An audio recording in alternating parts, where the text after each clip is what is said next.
বন্ধুরা, আমি আপনাদের বলেছিলাম পরের ভিডিও একটু অপেক্ষা করুন। আমি অনেকদিন অসুস্থ হয়েছিলাম, এই জন্য ছাড়তে পারিনি। আজকে একটু পদ্মা নদীটা আপনারা দেখে নিন। পদ্মা নদী দেখতে চাইলে একটা লাইভ।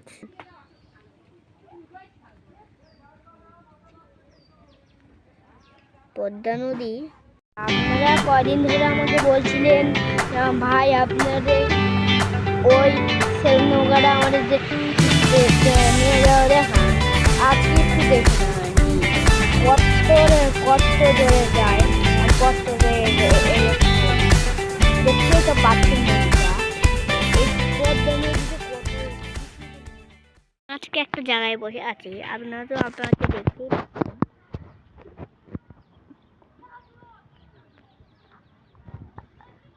আমি এখন এখানে আছি।